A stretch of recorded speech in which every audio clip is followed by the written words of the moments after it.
All right, welcome everybody to the second panel of today's slate. This panel is entitled Old Order and Low German Mennonites, Policing and Perception in Canada and Mexico. My name is Michaela Hiebert, and you might notice from my striking but worldly head covering that I am Old Colony adjacent and thus meet the bare minimum requirements to chair this panel. Today we will have 3 presentations as part of this panel, and I'll introduce them all right now, and each speaker will come up in the order as they appear on the program. Our first presenter is Peter Rempel. Peter attained an MA from the Joint History Program of the Universities of Manitoba and Winnipeg. He served 5 decades with various Mennonite service and mission agencies and church entities at the provincial, national, binational, North American, and international levels, including 7+ years as Executive Director of Mennonite Central Committee Manitoba and its restorative justice programs, and 10 years as coordinator for mission partnerships in Europe and Africa. He has published numerous short articles on Russian Mennonite history and is preparing a set of essays on episodes in the experiences of Mennonites in the Soviet Union in the 1920s. After Peter, our presenters are Stephen Kohm and Meg Lonergan.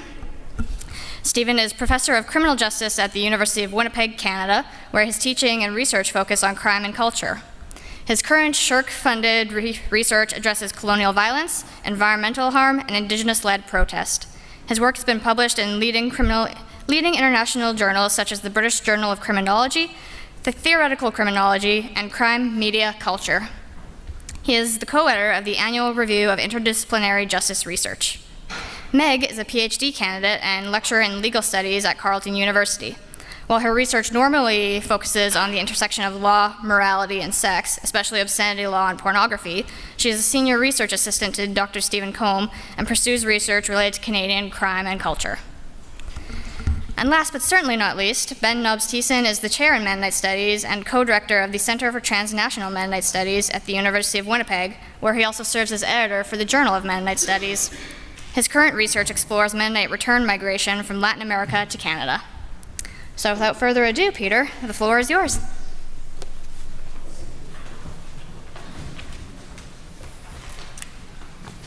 Well, good morning. I'm wearing as close to an old order dress for a Sunday as my wardrobe allows, namely a white shirt and a black vest and dark shoes. So I'm wearing it sort of in honor of the community that I'm with. These are observations, information, impressions obtained while being a witness, advocate, advisor, interpreter for the Westburn Orthodox Mennonite Church after being called upon by the community leaders to help them in some way. And I checked the content of what I'm saying with them 2 weeks ago, and they said it was okay. I have to think, though, this is in contrast to what we heard this morning, this is sort of a positive healing story coming out of the interaction of a community with the justice system. So there may be some things we can learn if we compare the 2 stories. It's the mouse that I use here to... Yeah, okay.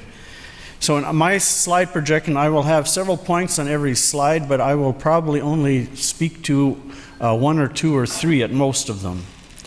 So I just want to highlight some principles and values of the Old Order Mennonites. They maximize interdependence and socioeconomic equality.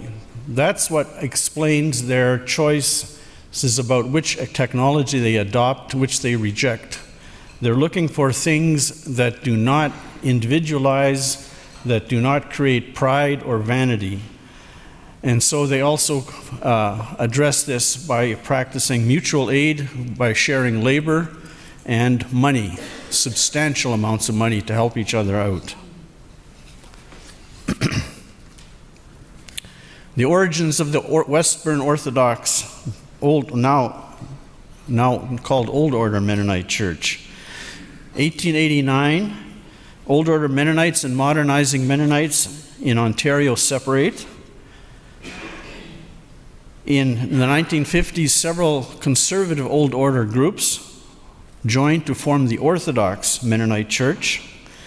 In In the 1990s, a subgroup of the Old Order Mennonite Church relocates to the Kinloss area, away from Kitchener-Waterloo, to avoid modern adaptations that they see happening in the main Old Order Mennonite Church. And then they join the Orthodox Mennonite Church.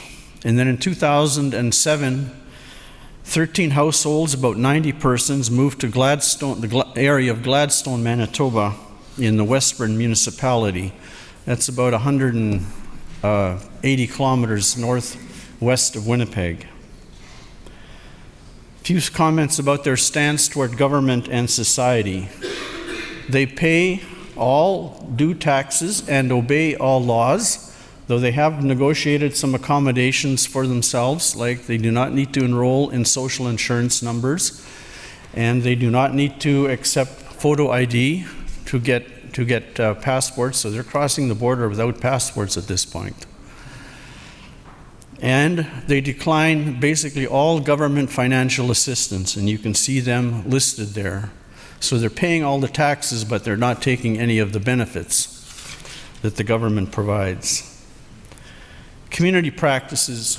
Well, if you're a bit familiar with the Old Order Mennonites, these will be a very familiar list to you. I just want to highlight here that they place youth in other homes for training after they finish grade 8 in school, because that's where their formal education ends.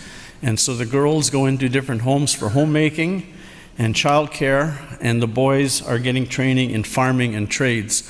And this is part of a pattern of entrusting other parents with the discipline and care of your children. And it's one of the things that shows up in the events that we are dealing with. Some community codes for raising children. They certainly train and expect obedience and deference to adults. They expect children to perform chores and to do work.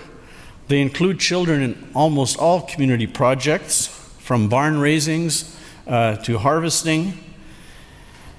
And the thing that two things. They did use physical punishment to discipline their children, and we'll get more into that later. And they have some very constrained views as to what is acceptable interaction between genders in terms of, so if you start dating, that's basically the prelude to getting engaged and married within a few months. None of this serial dating that we have in our mainstream society. Some factors that favored the resolution of the encounter. And I will just lift up the first one, especially in contrast to what we heard this morning. When I heard the stories of the encounters that newcomer communities and Indigenous people have with the justice system, one factor here I think clearly was that they have a racial commonality with mainstream society. They do not look different other than in their apparel. But otherwise, there are a number of positive things that people associate with them when they think of the Old Order Mennonites. Here's the summary of the central case. A dominant person in the community claimed to detect sinful sexual desires in the behavior of children and youth, and then devised and applied brutal, punitive discipline measures. The minister and the deacon deferred to the perpetrator's expertise and allowed him to conduct his punitive discipline. And that included things as severe as cattle prods. The perpetrator also persuaded other adults, several of those being in his own family, to apply similar punishments to children in whom he detected such desires. So that's the summary of the central case. This is a summary of the events that happened in July 2012. So first of all, there was some encounter with the RCMP who had gotten reports of excessive punishment, and they came and explained the limits on disciplining children.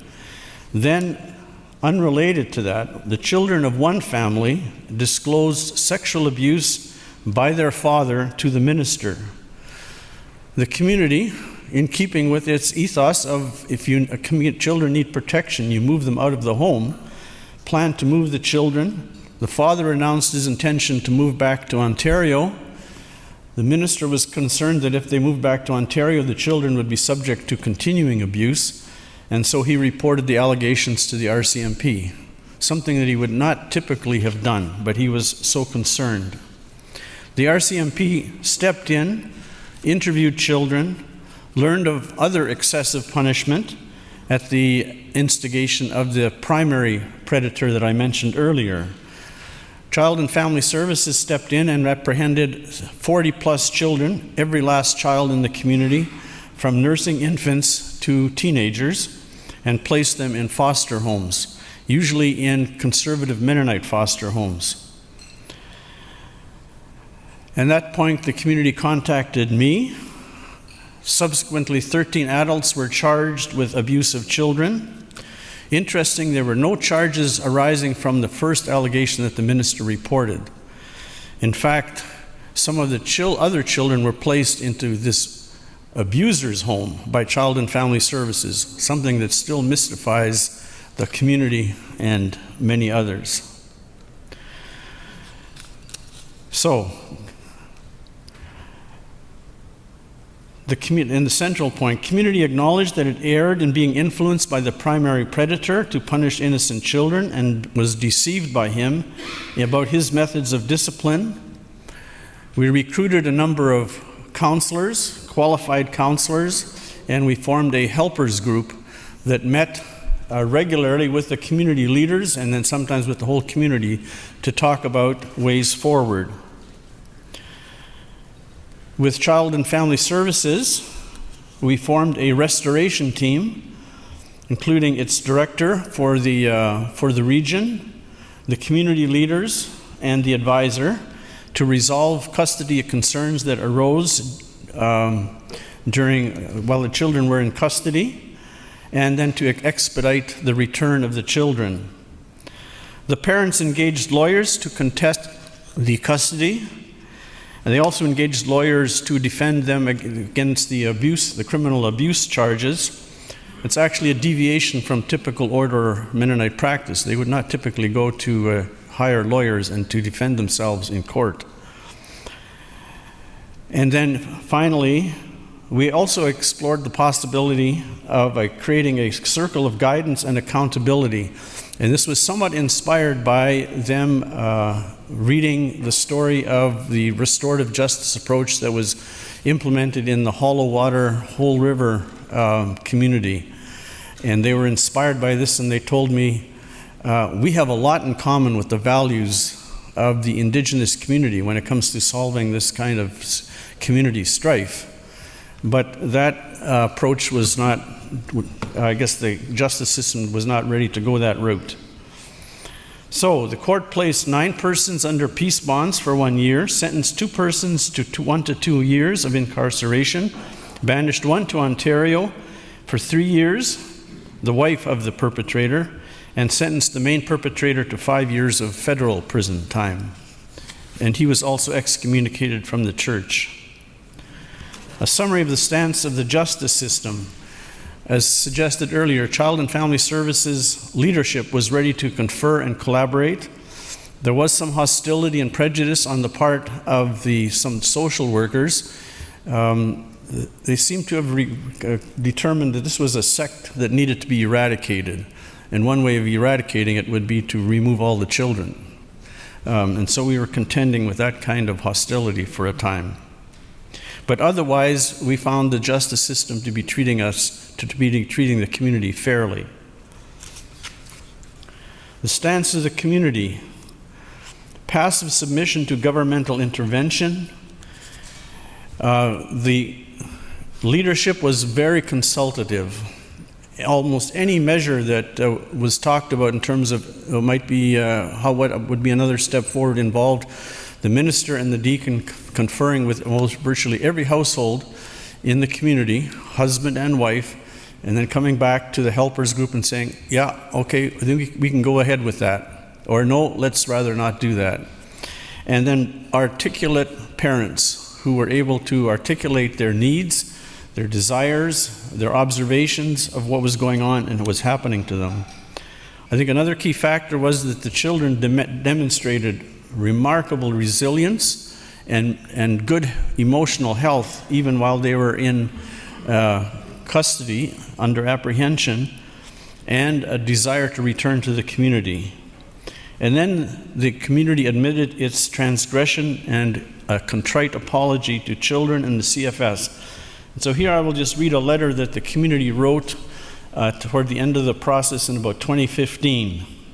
And if we are going, I'll just read, "We bow our heads with deep remorse and shame when we think of the unmerciful acts of discipline that from 2011 to 2013, we, the Westburn community, were deceived into believing were our biblical duty to inflict on innocent children." And then they talk about this with contrary to biblical teaching and Christian ethics of our Mennonite heritage. We plead forgiveness from God and all those who were abused and offended by our actions. We are deeply grateful towards God and the numerous kind counselors and friends that helped us. And then related directly to the justice system. We also have a deep respect and appreciation for those of the legal system that intervened, members of the RCMP, CFS, Crown attorneys, etc., for their honest investigation into this complex matter and the fairness with which it was handled. And finally, in the another paragraph down, we are humbly grateful for the compassion and forgiveness you have shown and for the relaxed relationship we have at this time. We sincerely hope we will not damage that in the future. So that's the letter that they sent to all the Crown prosecutors, all the police, to the courts, to Child and Family Services, and to all the counselors. I doubt that prosecutors have ever gotten a letter like that from someone. Community outcomes. They got sessions on child development, discipline, attachment, and recognizing abuse. They amended their discipline methods. The children were returned except for 2 boys who chose to stay in the mainstream community because I guess that was more attractive at that point. But they did move close to the community so that they can be in constant contact with their parents. A new school was built, pictured here. The charges against the 9 individuals were stayed after 1 year and then dropped. Further outcomes, the community reaffiliated with the main Old Order Mennonite Church, so no longer with the Orthodox Mennonite Church, but that church insisted on the removal of the minister and deacon.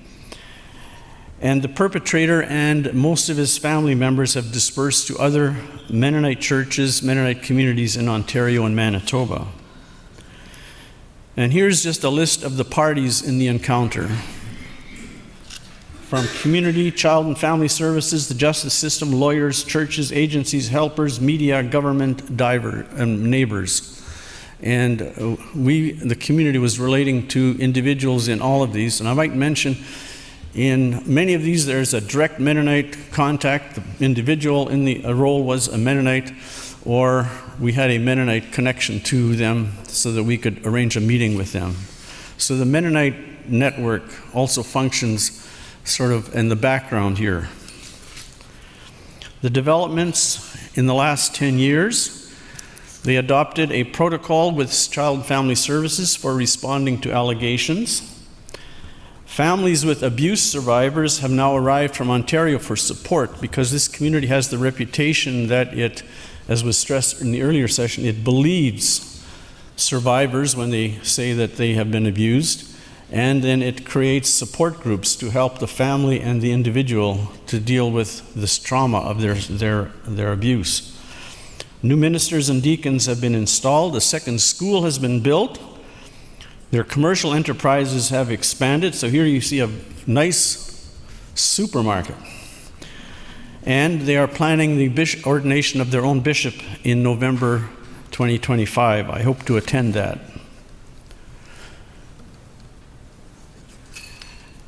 Here's a map that they drew up of their community in 2022. This is, there you see the town of Gladstone in the corner, and then you can see kind of how they are sprinkled across several acreages, or I guess sections.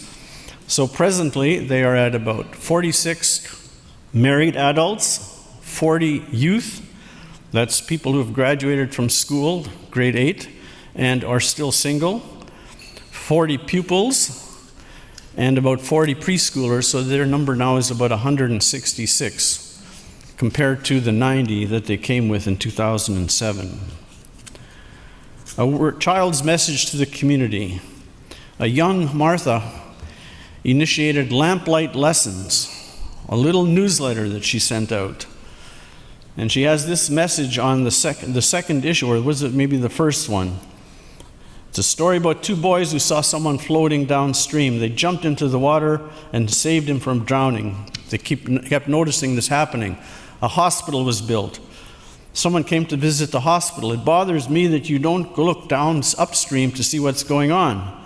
Well, the doctors replied, we're too busy treating people.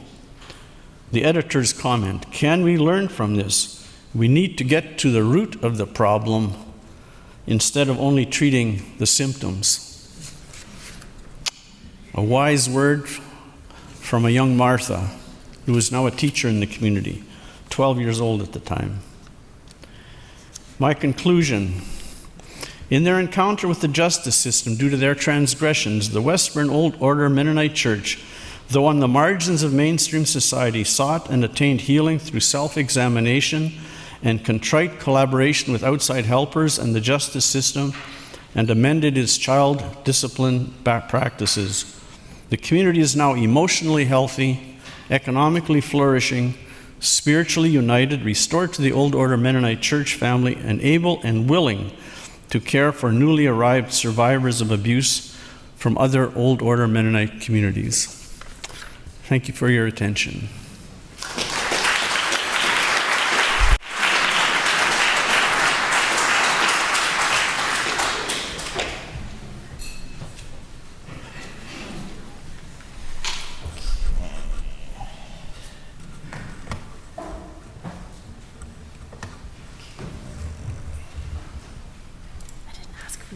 Stand up here at the same time. Okay. That as well. Here we go.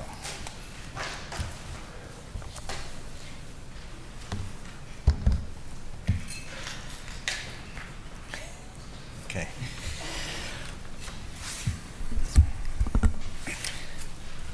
You good? Yeah. Good. Okay. All right. Good morning, everybody. My name's Stephen Kohm. Meg Lonergan here. We're going to present as a duo this morning.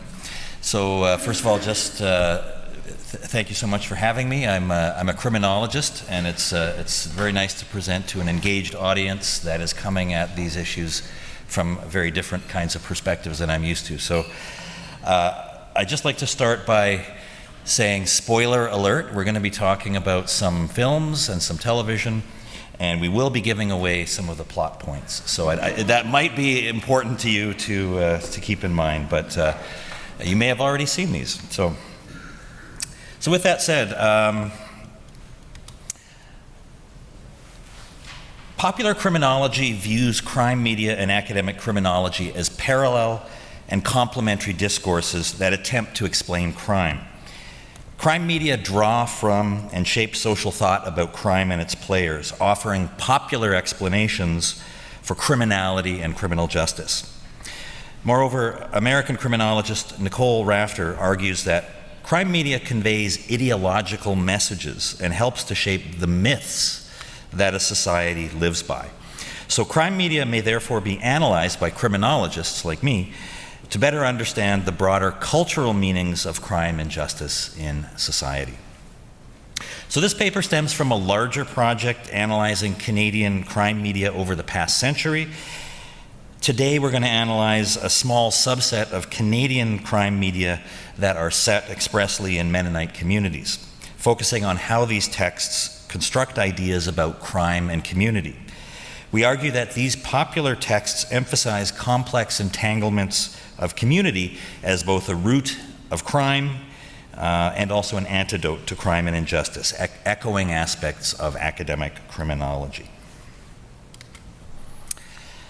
So Nicole Rafter has argued that Hollywood crime films offer 4 general explanations for crime. These are bad biology, abnormal psychology, rational choice, and lastly, bad environments. The latter explanation suggests that crime stems from social environments and communities. So this echoes early to mid-20th century social disorganization and social learning theories, and this framework has been popular in Hollywood film for much of the past century, well after these ideas have fallen out of some favor in mainstream criminology. So the texts that we analyze today also situate crime within these kinds of broad social and community contexts. So a note about methodology. So popular criminological analysis involves qualitative content analysis focusing on characters, plots, and themes with particular attention to how these elements work together to to explain crime and to wrestle with dilemmas of justice. So popular criminological analysis places popular explanations for crime in media alongside contemporaneous academic discourses. And such an analysis interrogates the ideological work that crime media do in supporting or contesting prevailing assumptions about crime and criminal justice policy. Okay, so we searched online databases, news media, scholarly literature, looking for Canadian popular media that focused significantly on crime in Mennonite community contexts. This resulted in 2 feature-length films, Small Town Murder Songs from 2010 and Women Talking from 2022, and 1 CBC TV series, Pure, 2017 to 2019. So the texts were analyzed qualitatively and thematically using this popular criminological framework. So today we're going to present some of our preliminary results and offer some tentative conclusions about the ideological work of these films in constructing the problem of crime and justice in Canadian Mennonite communities, as well as in Canadian society more generally. Okay, so turning to the first, Small Town Murder Songs, set in fictional Grey Fort County, Ontario, and filmed mainly in around Listowel, Ontario, Small Town Murder Songs focuses on protagonist Walter Rudin, a small town police chief with a violent history, who is shunned by his Mennonite community and denigrated by local townsfolk. Although Old Order Mennonites appear throughout the film, Walter's community is more secular. The Mennonite community context setting was in fact a late addition to the film, according to director Ed Gass-Donnelly, who said, "A couple of good friends of mine grew up Mennonite, and I guess I just really like the idea of setting Walter and his history of violence within a community of pacifists. It's a very specific place, and we can get a sense of a very specific culture that's ostracizing him."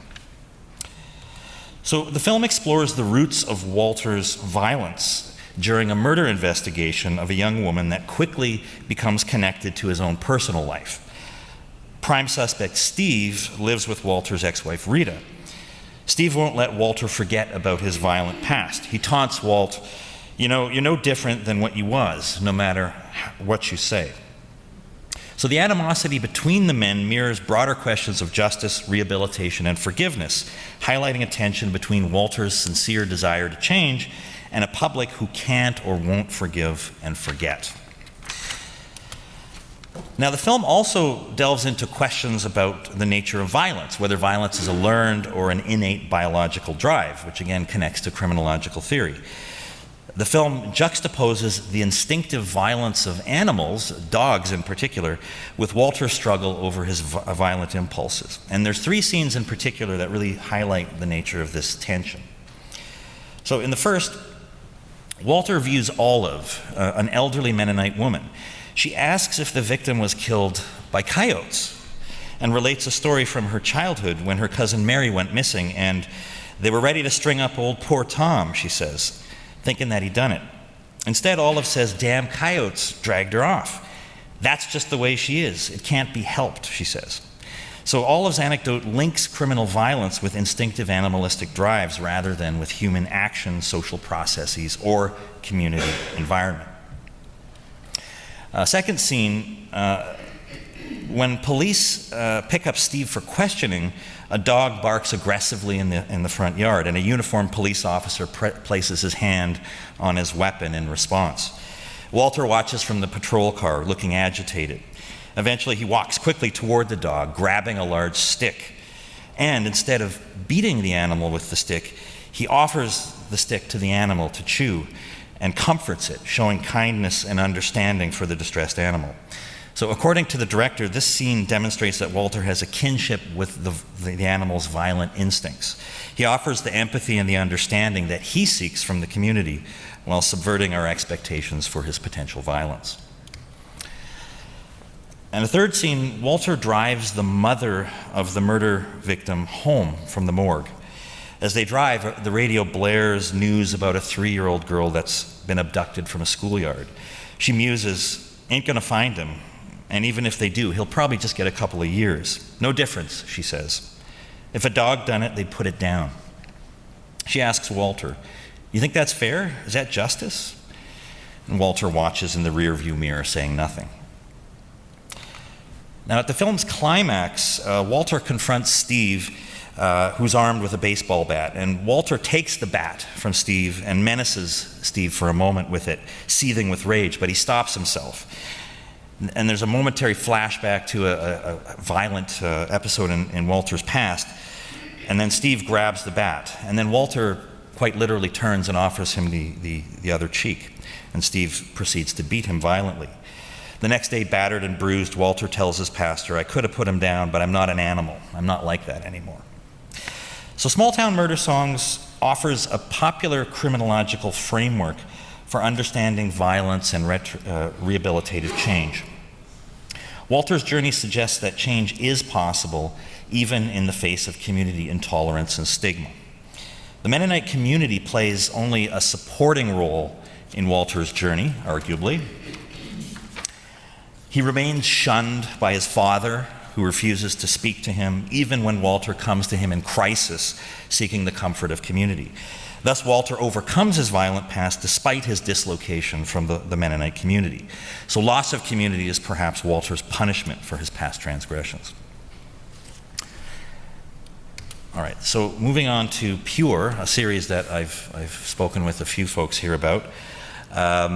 So Pure is arguably inspired by true events.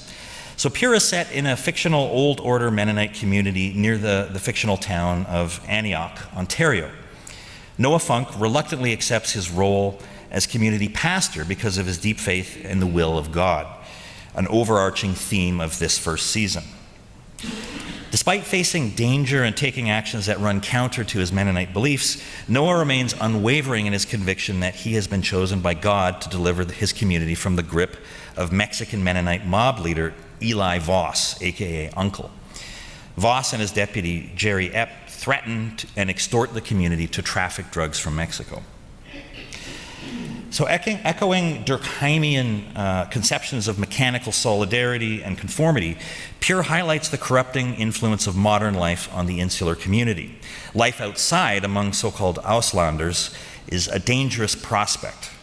Joey Epp, who murders his brother Jerry, becomes enraged at the prospect of being exiled. I can't live with Auslanders alone. What will I do? He says. Pure frames community belonging and solidarity as powerful socializing forces that foster pro-social conformity while also inculcating criminal subculture. Community is central to Pure's explanation for crime. Organized crime flourishes within the insular Mennonite community and stymies law enforcement, who, when they eavesdrop on the community, can't understand what's being said in Low German. Driven by deep faith, Noah compiles secret notes about Voss's operation inside a hymnal book that he keeps hidden in his barn. Noah is sent by the DEA into the mob's Mexican compound with a Bible concealing a tiny recording device. The allusion to faith overcoming criminality is perhaps a little too on the nose here. So Pure juxtaposes Mennonite fascism, or pardon me, pacifism. Sorry, that's a horrible Freudian slip, I suppose. Good Lord. Mennonite pacifism Too much Trump news. Too much Trump news. Sorry, I'm never going to live this one down amongst my colleagues here. Yeah. Juxtaposes Mennonite pacifism once again with the violence of crime, similar to small-town murder songs. So again, in one scene, Noah finds a mouse in his barn and literally picks it up, showing that he can't even harm a mouse. And echoing small-town murder songs, Noah offers his other cheek to Voss during a violent exchange. However, Noah must eventually choose whether to use violence himself to prevent the harm of a young child who is being threatened by Voss. So this again presents a dilemma of both justice and faith. Also, like small-town murder songs, spiritual crisis is at the heart of Pure and at the heart of crime. So near the end of the season climax, we learn that Voss's criminality stems from personal tragedy. His faith was shattered when his family was killed by drunk drivers. He tells Noah, "You think I don't believe in God, but you're wrong. My God is terror. My God is death, taking my family like he did. He strikes us down like weeds under a scythe, yet you still kneel and thank him." In contrast, despite Voss's threats to Noah and his family, he never loses faith or his belief that all men, even Voss, are children of God and deserving of redemption. So Pure riffs on similar popular criminological themes as Small-Town Murder Song about the potential of faith and community to repair the harms of violence and criminality. And again, echoing this Durkheimian notion of functionalist notion, the loss of faith and transgression of community values are the roots of crime, rather. Integration within the norms and values of the community are also the solution to crime, demonstrated by Noah's unwavering faith. And he eventually does appear to deliver his community from the grip of evil, at least until season 2, which takes an entirely different turn, which we won't talk about today for a variety of reasons. And I'll turn things over to Meg. I'm going to steal your script, Yes. actually. Thanks. Please take it away. And no more Freudian slips, Yeah, please. no more Freudian slips. No pressure. So, director Sarah Pauly's 2022 adaptation of Miriam Tao's Women Talking was inspired by true events in the Manitoba Mennonite colony in Bolivia. Men from the colony used a chemical spray to incapacitate women and girls in order to facilitate sexual assaults. Victims were told that the nighttime attacks were ghosts, demons, God's punishment, or just simply wild female imagination. In 2011, 8 men from the colony were convicted in a Bolivian court. Learning that the attacks were real and perpetrated by men from the colony, Sloan, who was victimized along with her young child, who's mentioned in the film as being 4 years old, attacks the men with a scythe. Fearing further violence, the elders turn the men over to the secular police. Left alone in the colony, the women are given 2 days to forgive the men. Only August, a young male schoolteacher recently returned to the colony, remains. In contrast to Tao's novel, the film centers the voices of women, with teenage victim Aja as a narrator instead of August. So more women talking in the film, both literally because it's a film and so people are talking, and because it's narrated by a woman. The women weigh 3 options: do nothing, stay and fight, or leave the colony.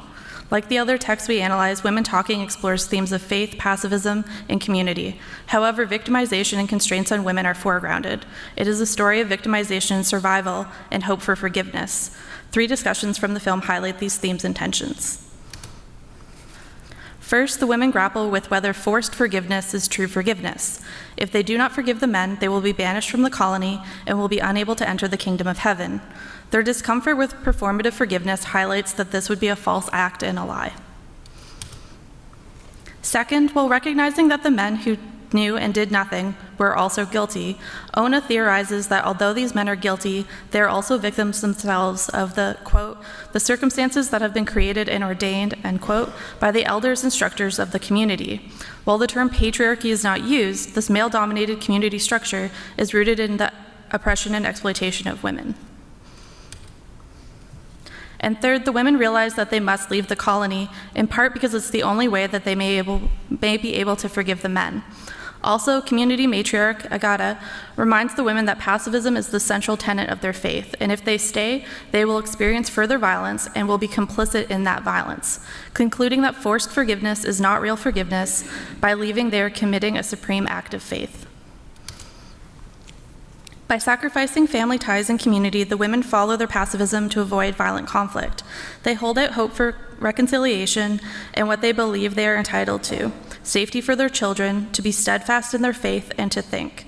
Their journey for justice thus broadly mirrors the history of Mennonites.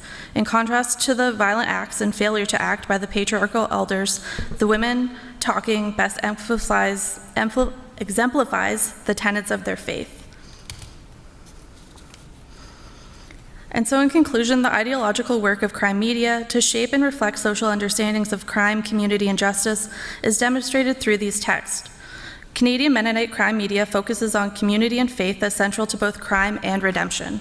Small-town murder songs, Pure, and Women Talking situate Mennonite communities within the broader imagined Canadian community, as communities unto themselves with porous boundaries symbiotically influencing one another in both positive and negative ways. Violence, crime, and injustice is not unique to either religious or secular communities, neither is faith, forgiveness, and love in turn. The pursuit of justice both within and outside of formal institutions of law is a positive representation of non-carceral practices to repairing harm and conflict resolution, and all of these texts offer a reminder that while the pursuit of justice is a difficult journey, our connections and commitments to each other as human beings are an essential source of strength for this pursuit. Thank you.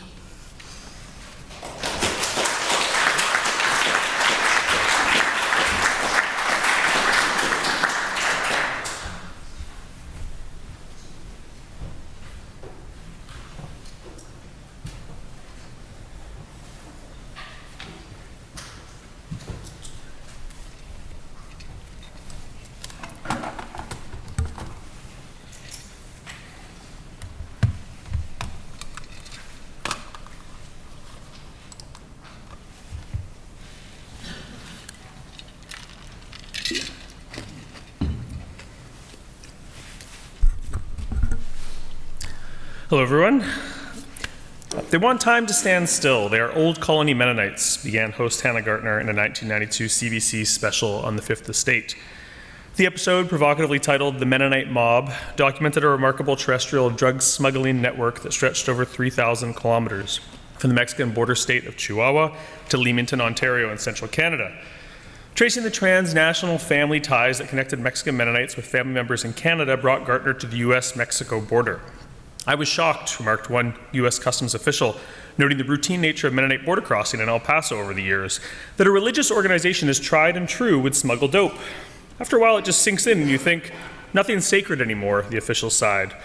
At Gartner's prodding, he went on to describe the elaborate smuggling techniques that tellingly seem to lean into specialized Mennonite skills, from dairying to woodworking to welding, including hollowed-out wheels of cheese, hydraulic pressed marijuana hidden in furniture, and fabricated compartments of vehicles that were used to smuggle Mennonite narcotics, all, quote, cloaked beneath a veneer of law-abiding citizens. The Mennonite mob seemed poised to incite outrage, something akin to a moral panic in viewers across Canada.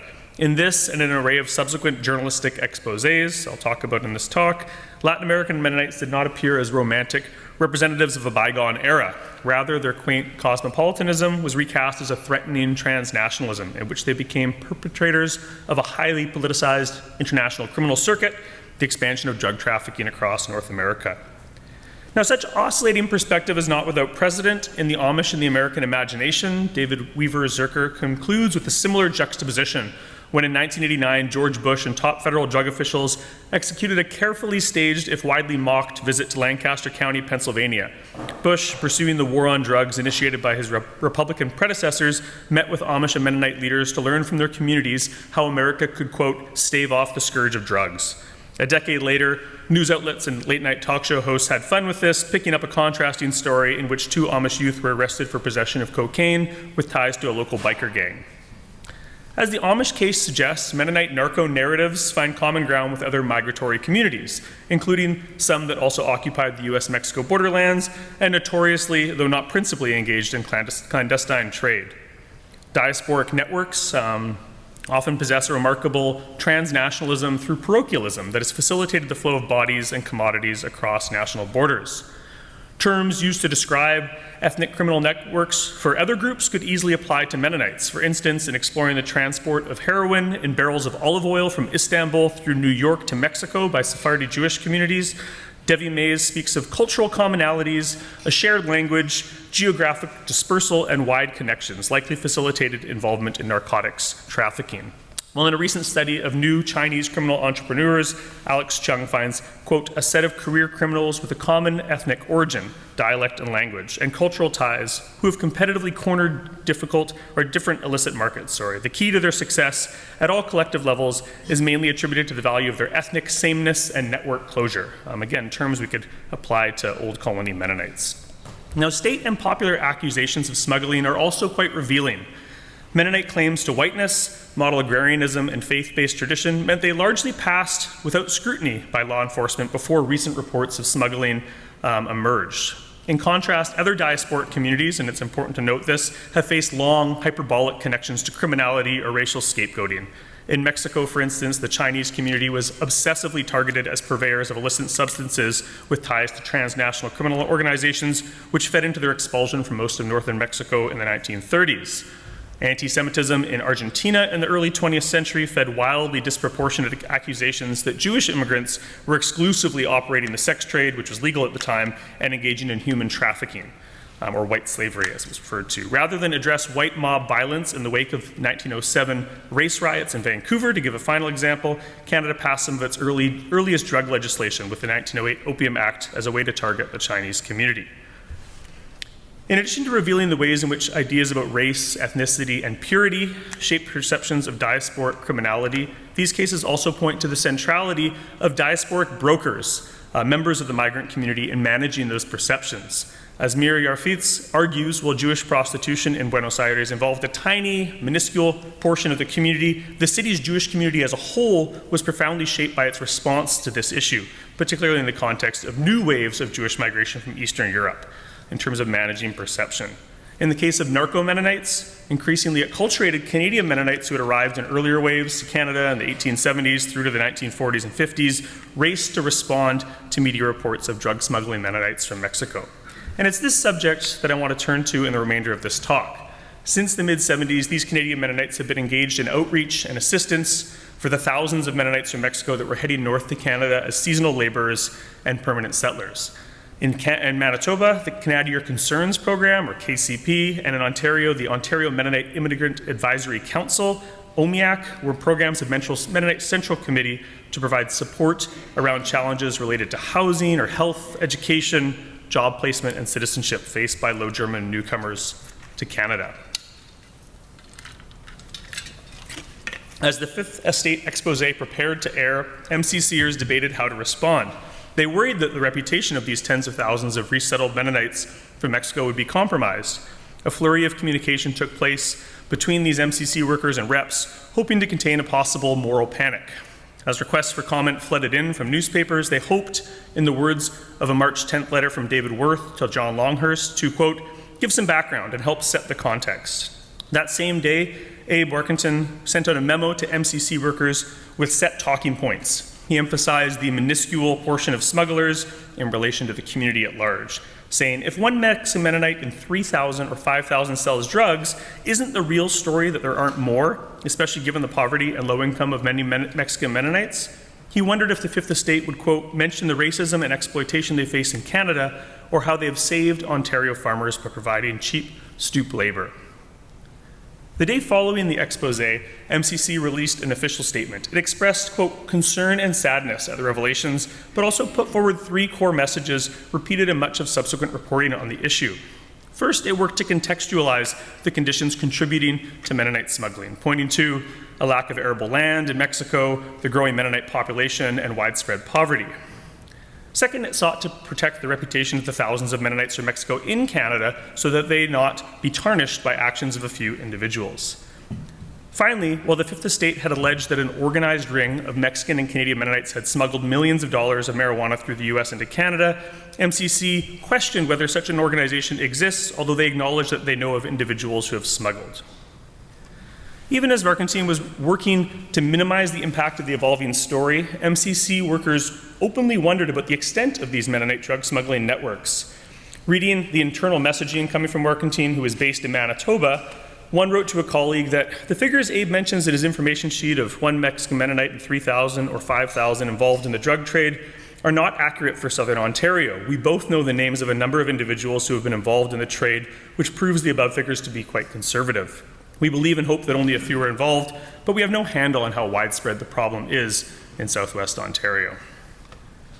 In national and local reporting on Mennonite smugglers, reporters, law enforcement officials, and members of the Mennonite community also struggle to characterize Mennonite smuggling trade. In a Hamilton Spectator article entitled 9 Ontario Mennonites Face Drug Charges, MCC worker George Rempel argued that the Fifth Estate had exaggerated and claimed that there were concerns here and there, but not a well-organized ring. Reporting on the apprehension of 24 Mennonites over a period from 1991 to 1992, the Winnipeg Free Press interviewed U.S. and Canadian law enforcement officials who'd also denied the presence of an, quote, organized ring and emphasized that these were individual cases. They assured readers of reports on Ontario Mennonite smuggling, reading from Manitoba, that there was, quote, no reason to suspect that Manitoba's Mennonite community is heavily involved in the drug trade. Scarcely a year later, this sort of line of argument was perhaps shattered when in May 1993, the Winnipeg Free Press struck a very different tone in a special Saturday report. Police reporter Paul Wiechek, whose investigative team was actually run off the road after inquiring about drugs in Mennonite colonies in Chihuahua, had also traveled to North Dakota, where he interviewed one John Bolt, who was serving 13 months at a correction center for attempting to smuggle nearly 50 pounds of marijuana across a farmer's field identified as somewhere south of Steinbach.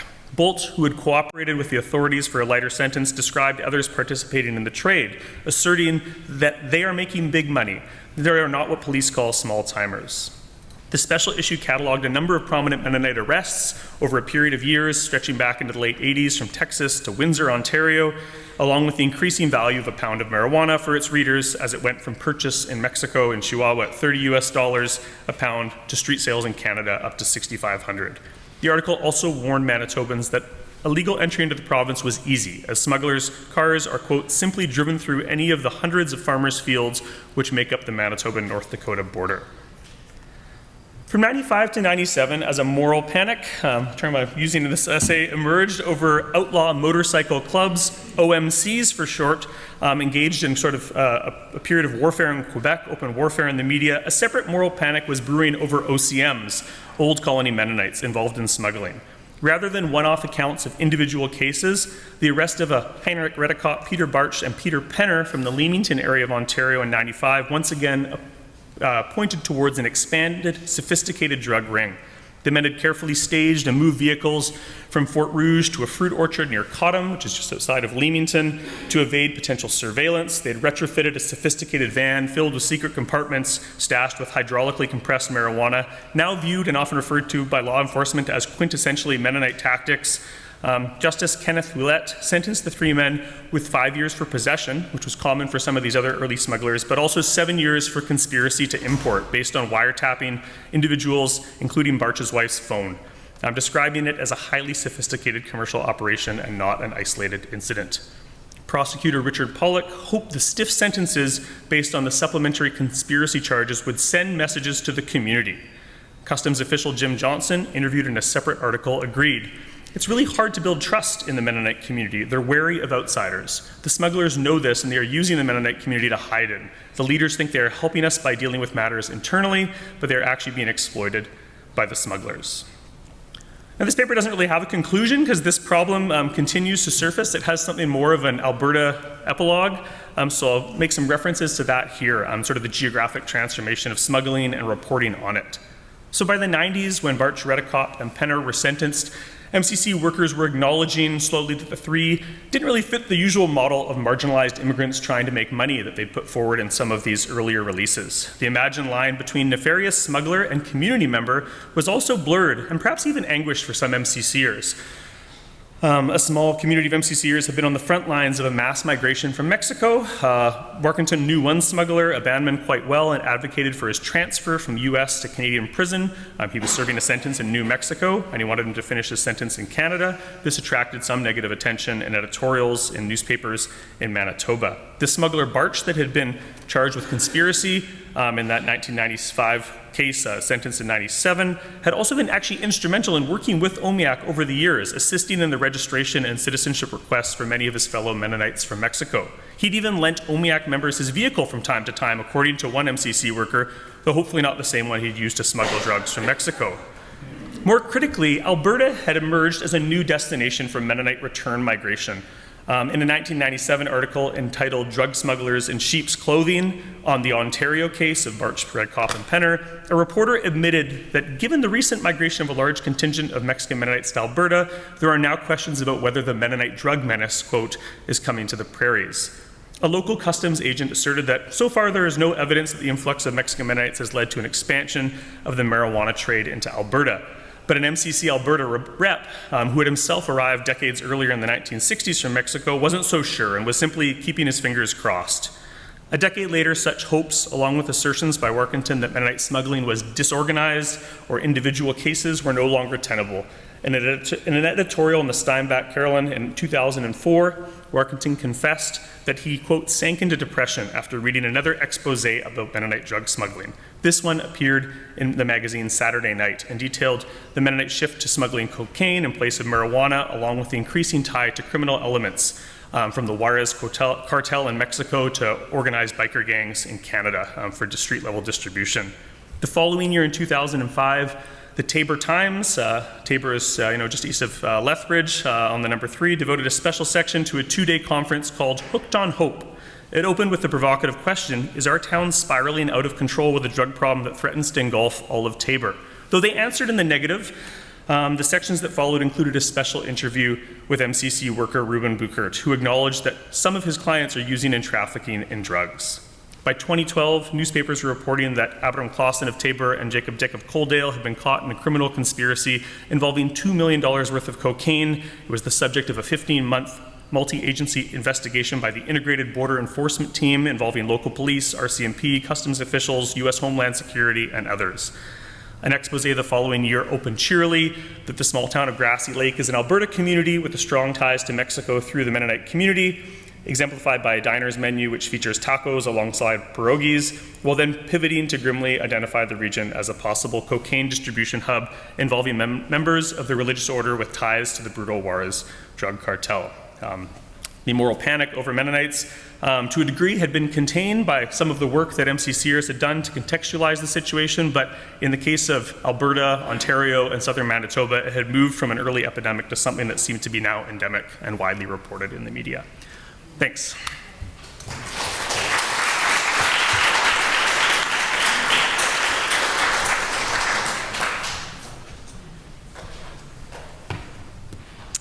Thank you all for those very, very compelling talks. We'll now open the floor to questions from the audience. If you'd like to ask a question, just raise your arm real high and one of our microphone providers will give you the microphone.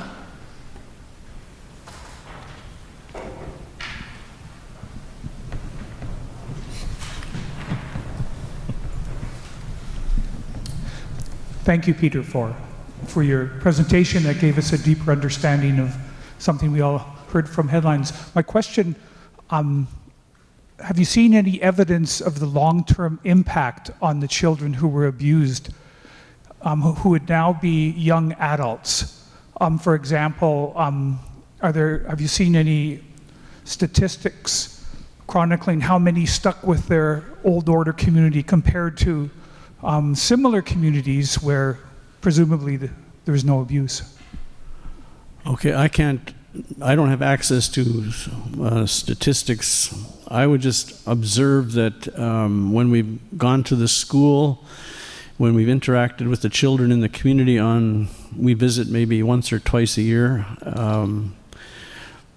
the children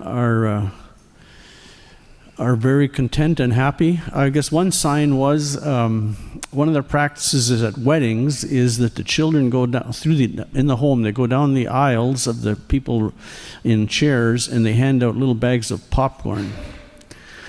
And the children, this was within about a year after the one perpetrator was released, one of the shorter term ones.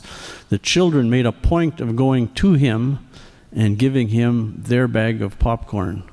And that was understood by everyone in the community. We understand that you did some things wrong, but you didn't really want to, and you confessed, and you're apologetic, and we forgive you. So that's, I think you could probably come up with more incidents like that. As I said, 2 boys stayed away. I think that was more because they were attracted to being able to drive a vehicle, to use telephones, to watch television. But they have stayed in relationship with their parents and come back to the community often. I'll take a question from upstairs. Bernie Taves, my name. This morning we heard a great deal about a lot of the negatives that are going on in our society where the Aboriginals are feeling the brunt. I was disappointed, maybe it's not the time or place, that there was no reference made to elder care and various types of options that could be looked at by the government, maybe obviously with the cooperation and active involvement of the Indigenous community. But I'm going now, Peter, and this question is directed to you. Given the, by all appearances and what you've said, the amazing success of the intervention into this community, has there been anything said at all by the Department of Justice, the prosecutors, the Minister of Justice of Manitoba, and maybe the Indigenous community about looking at that as a model, perhaps, to at least discuss the possibility of that type of thing being introduced in the area of the talks that were given this morning? Yeah, no, I'm not privy to those kinds of conversations. I would think that the Crown prosecutors and lawyers and policemen have talked among themselves about how this situation was played out and how it was unique, but I'm not privy to that. I've sometimes thought it would be interesting to invite Indigenous leaders to come visit the community and just to compare notes about how they live as marginalized group in a mainstream society. If I may, there are alternative sentencing and like healing circles. There are like a lot of really interesting and effective Indigenous-led alternative things, particularly around domestic violence, intergenerational trauma, and sexual abuse of children. So like, I would encourage you, I'm not sure if the folks from this morning are still around, they probably can speak to it better than I can, but it's worth sort of giving it a Google, because there's lots of really interesting groundbreaking work being done in both like Canadian Indigenous communities as well as in Australia. Thanks.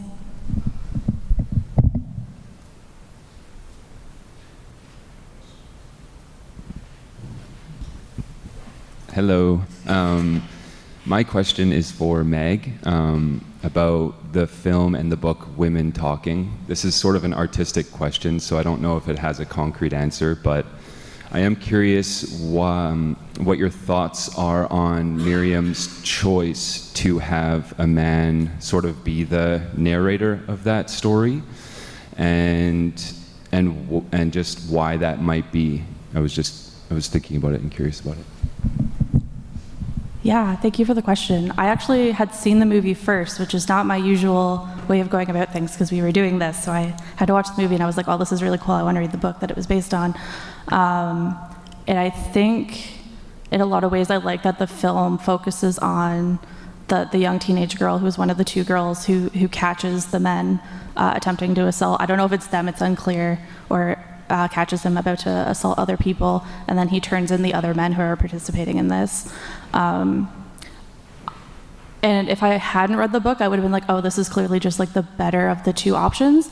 But I think the book is really interesting because you get so much more backstory into like the way that masculinity is really central in this, that they like gesture to in the film, but they don't really get in depth. Like in the paper, because obviously we only have 15 minutes, but like when Anna sort of comes to the realization that like the boys are victims too, like even the men who have perpetrated violence are victims of sort of what they've been socialized into and what seems available to them.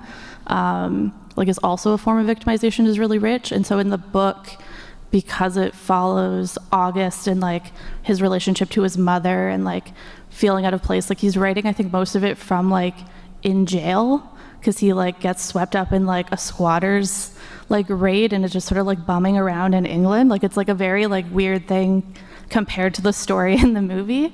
So I think like as a book, as a different form of medium, like you get into sort of the necessary like other perspective of like Mennonite men or men from that community. I don't know if that really answers your question, but thank you.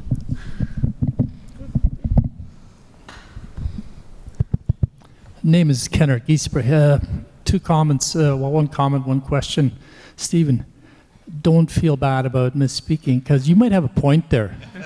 I think you have a good case of making the argument that fascism is definitely prevalent in the Mennonite communities and some are lacking pacifism. Question to Ben.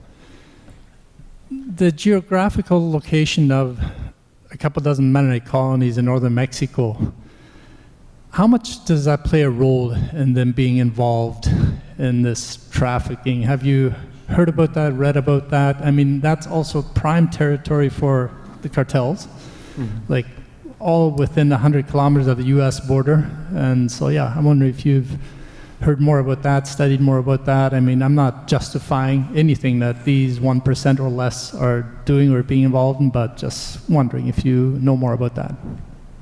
Yeah, thanks, Kenneth. That's an excellent question, and I think the sort of chain of causality that results in Mennonite smuggling is sort of to a degree a factor of chance, in the sense of where these communities are located and one of the primary sort of conduits for smuggling to enter the United States, especially as the Juarez cartel displaces the Sinaloa cartel and really kind of focuses on Chihuahua as the route for smuggling. There was a second, I think, I found it kind of compelling doing field work in different Mennonite communities in Latin America as well, that Mennonites have been located, and now with this return migration, it kind of all points in this cocaine smuggling network. So to a much lesser extent, there's not many Bolivian Mennonites that have been involved in these sort of basic coca refining to create a paste and that primary product for cocaine, but that is something that has happened in Bolivia, where communities from Mexico had settled. Of course, then Mennonites in Chihuahua are sort of this primary transshipment route. And people that I talked to in Bolivia talked about, use of cocaine and other stimulants by young Mennonite men who would go up and work in greenhouses, long, monotonous hours. And so, their movement through the hemisphere has kind of uniquely placed them. I know I said there's comparisons to other smuggling diasporas, but it's uniquely placed Mennonites kind of along this route.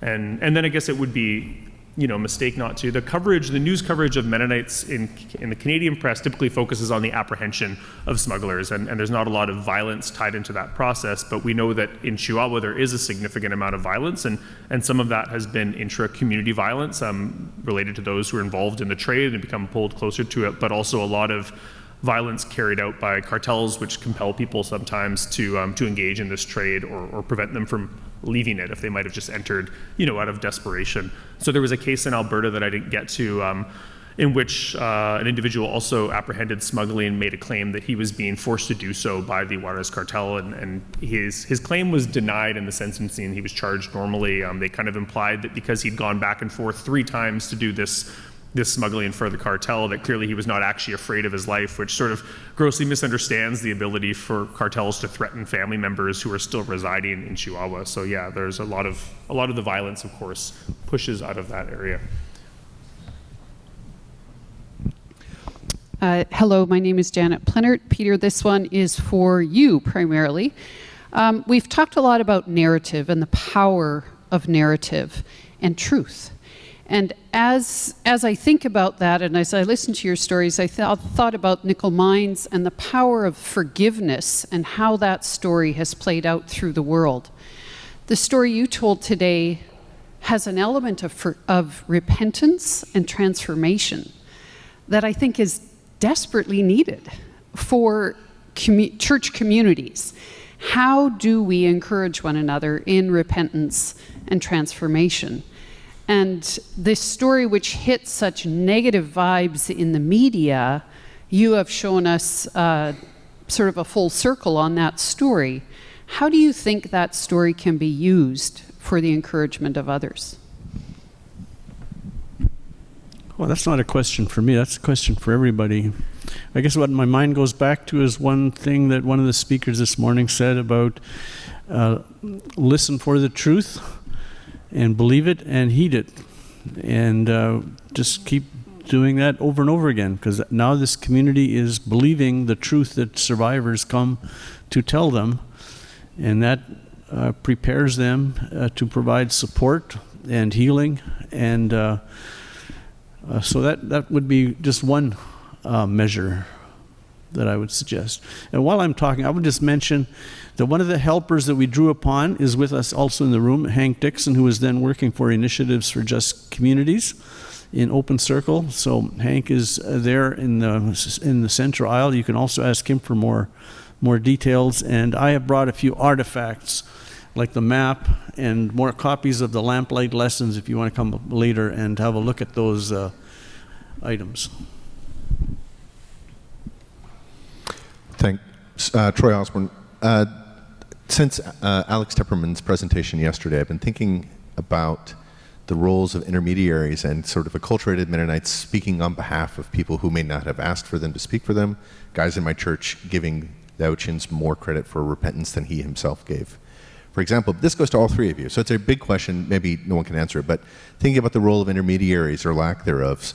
So Pure is a case where it doesn't seem like they had any Mennonite expert actually help make the show. You could think about your role, but I know in northern Indiana there's lots of work with Mennonites intermediaries between the Amish and the governments there. And Ben, you talked at the beginning about MCC's work to spin the story a little bit there. So I don't know, just to think like what is, if there's, I don't really have a question, but it's just more of a comment about people speaking, wanting to control the narrative, maybe even when they haven't, or maybe sometimes needing to be invited when they should have been.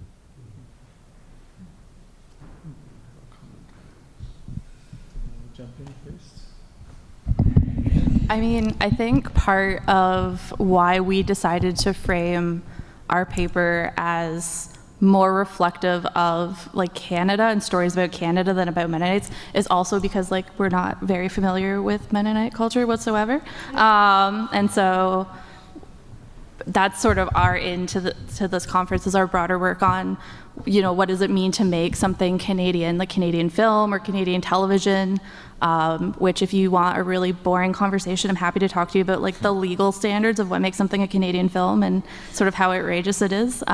Basically everything and nothing is Canadian. And so yeah, I'm like in my other work, a sex worker rights activist, and so very much hyper aware of like who gets to tell stories and who gets to tell their own stories, and sort of the way that stories that need telling are not told because other narratives supersede them in sensationalized ways. And so I think there's like really interesting parallels. I mean, I guess because we work on crime representations generally anyways, but like between what Pure does and if anyone's seen London Road, which is a terrible BBC film, that's like monstrous towards sex workers in a very smiling way. Yeah, I also don't think I answered your question, but yeah, just like very, also season 2 is not by CBC and it's even worse. And so we like purposely like left it out because we watched like season 1 or episode 1 of season 2 and both like, we're like, oh my God, do we have to finish this show? Like it's like Breaking Bad on steroids. There's like a naked man in a cage screaming for his mother. We're like, what is this? So yeah, so as bad as season 1 is, know that season 2 like is not, is fundamentally 1,000 times worse. I was about to lean in and comment, and now I just thinking naked man in a cage, but I'm going to try and remember what I was saying. I'd like to emphasize as well, like I've spent time with and sometimes interviewed and got to know a lot of these brokers, people that worked with MCC and for different local organizations, assisting, working together with Mennonites arriving from Mexico. And so I have a tremendous amount of respect for the engagement they do there. As a phenomenon, to kind of understand how migrant communities function, though, it is important to kind of consider their role in speaking for this group. And so I think, to a degree, MCCers, I would say broadly, had, you could see them wrestling with some, not misgivings, they didn't regret, providing such a valuable range of assistance to newcomers for the decades but they sort of felt like, well, how were they implicated in this story, given that they had such close relationships with some of these people who were later, had discovered that they were smugglers. And I think, smuggling, the sort of specter of a smuggler who somehow was not part of the community is something we need to kind of abandon in this case, because those smugglers were often very valuable members of their community that also did this parallel activity. But that was one challenge that these brokers faced, and they found the same thing. And it's too much of a side story to really get into here as well about citizenship papers that they were working to establish citizenship for Mennonites, and they realized over the years that some people were falsifying birth records, marriage records in Mexico to gain access, those that might not have had access, and they became kind of worried that this would compromise their broader mandate. But the final story is that they were remarkably successful in providing that context. And drug interdiction is obviously, to a degree, a futile and incredibly destructive enterprise that the US and Canada has waged. And to really emphasize the conditions that did drive people into this trade and contextualize it, they appear in almost every single article that is published, no matter how sensational. And they really kind of tamp down the tone, where I think that message even got through to law enforcement officers who also try and sort of move away from more sensationalized portrayals when they're interviewed in the stories. Tobin Miller-Scheer, University of Montana. As I've listened to your three papers, I am struck by the consistent theme of purity and the ways in which the concept of plain people as hyper-pure, Julius Kasdorf talks about the whitest of the white that emerges in popular imagination about those communities. I think part of the reason that each of these stories have gained attention in the press and in popular culture is because of that cultural positioning of plain people as the whitest of the white. So as I hear the stories, the question that occurs to me then is, in what ways, if at all, do you think these respective stories as that they've played out have either countered that narrative or somehow played into it because these are the exceptions to the norm? But just, can you reflect with us a little bit about what those stories have meant in how people perceive of plain people and their position in society as the purest of the pure, if we accept that at all? That's a challenging one, but a good one. I mean, I'm going to attempt to answer this as a criminologist, I guess, a popular criminologist. And I guess I really like this idea that American criminologist Nicole Rafter, who I referenced, talks about film as being a vehicle for helping to inculcate these myths that we live by as a society. Myths meaning the taken for granted assumptions about what is good, what is bad, what is pure, what is evil.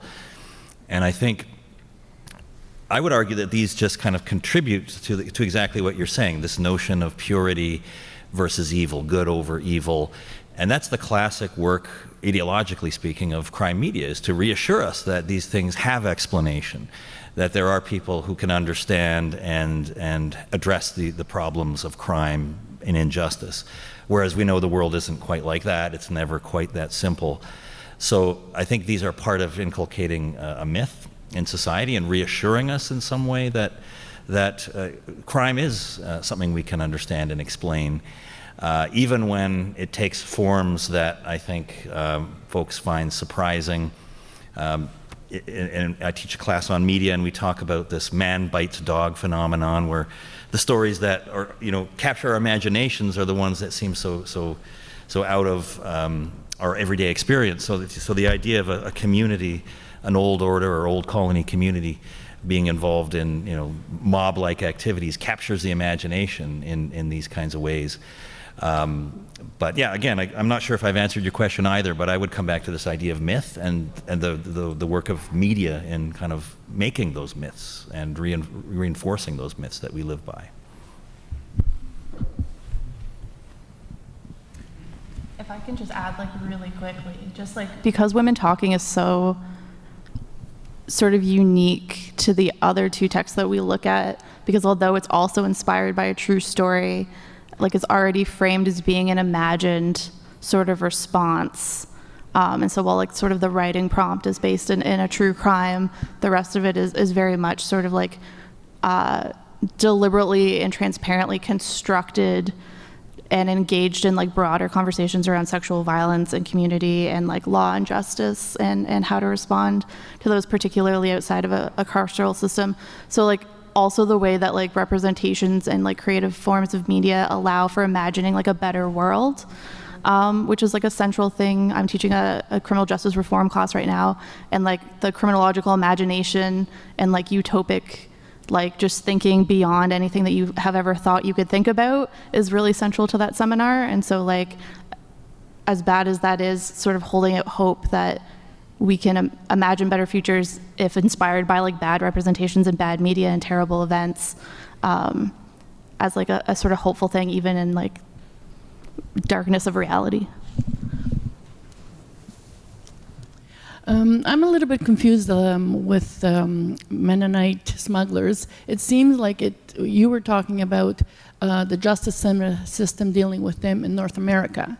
Has there been anything in South America, for instance, Mexico and Bolivia? Have they been charged over there, or is it basic? So are they living in Mexico, or are they living here?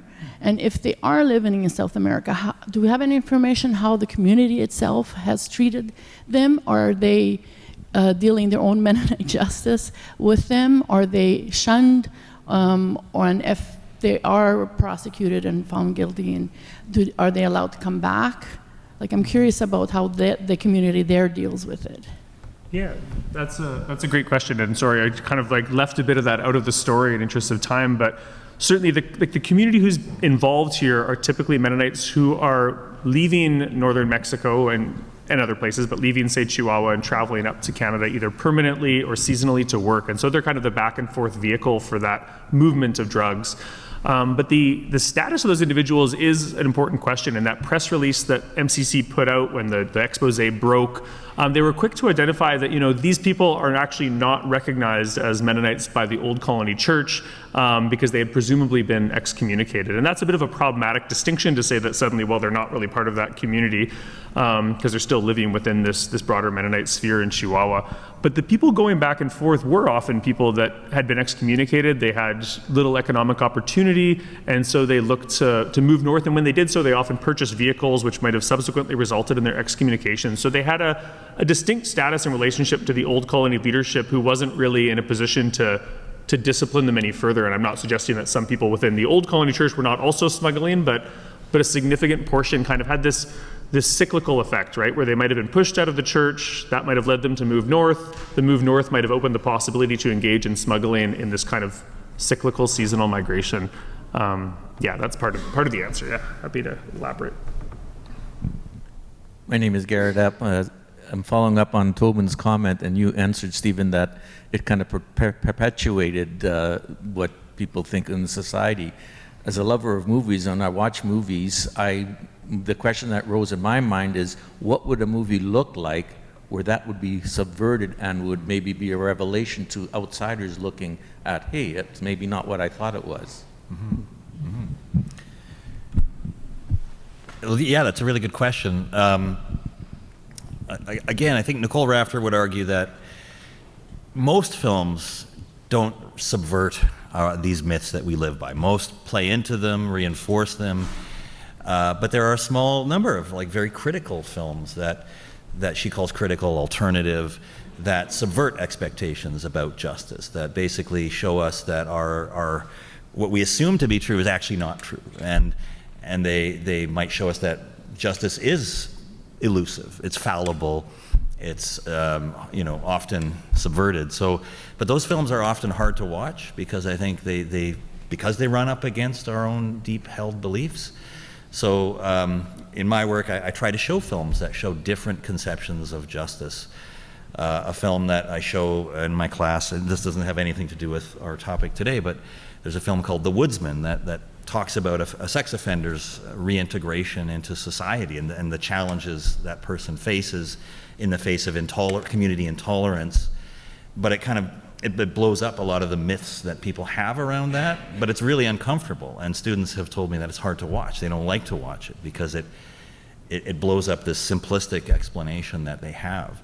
So a film, I think there are great films that do exactly what you're saying, but they can be hard sometimes to digest because they're so different from our expectations. But they're really worth watching, and they're important to watch. And also, if I can add, oftentimes we focus on the text itself. But what I find really like generative and interesting is also like the context, right? Like, sure, small town murders and pure like aren't great for representation or accuracy or like quality in some cases. I'm looking at you, small town murder songs. I'm not a fan of the movie for just like enjoyable reasons. Like it's a really long, boring movie, Stephen. It's got some good music. Anyways, I digress. But like having conversations around that and providing additional context and like talking to people about it is itself like a generative exercise. And like I also teach like using a lot of film in my courses, and like we also like can read things against the like normative or dominant narrative, right? Like you can sort of read sarcasm, whether the director intended it, or like something that's supposed to be serious, right, might come off as really dumb if you know like a lot about it, where you find it really dumb. And so like reading it against sort of like, again, the wonderful woman from this morning isn't here, but like she talked about her queer theory framework would also be like a queer theoretical perspective to the text. Can also be like really generative. So even with like bad texts, sort of flipping it on its head to like read it for being shitty and like finding joy in that critique is also like I'm very glass half full today, which is not sort of my normal. Some serious positive energy here. Yeah. It's all the coffee. We have time for one last question. I just want to address this to Peter Rempel. Thank you very much for a good analysis of sexual abuse within a particular community. I think this is a good example of restorative justice rather than punitive justice, which is the dominant sense of how justice should be handled in our larger community. Recently, the province of Manitoba, the Justice Department, has in fact presented a pattern of dealing with justice in our province, and it includes the term restorative justice many, many times in that particular document. So how applicable is the experience that you have had that might be transferable into the larger community? Are there lessons to be learned about the potential for restorative justice in the larger community? I almost venture to say that it was restorative in spite of the predominant punitive process, right? Because people were sentenced. And I think in some cases you could say, well, that was a reasonable sentence for given the crime taken. So I mentioned that we did actually propose a restorative, we called it a circle of guidance and accountability that we wanted to set up. And we presented it to the Justice Department, and it was never picked up. So, yeah, maybe I come back to the statement that it was restorative almost, but there was goodwill on the part of Crown prosecutors and judges and so on, so that it did not become just totally a retributive or punitive thing. I just want to respond to one other thing yet. I'm obviously not the academic on this panel, but what I heard from Janice was tell the story, and what I heard from Tobin was, okay, tell the story, but be careful that you don't contribute to another set of false myths or contribute to that. So the word I'm taking from this is, when I tell this story in other settings, I want to be careful to give both the good news of it being restorative, but also not foster a false sense that builds up, an idealized community or an ideal process or whatever, and not contribute to another set of false myths, even though I believe deeply in the healing that happened in this community. Thank you all again for your wonderful presentations. I will now dissolve this panel.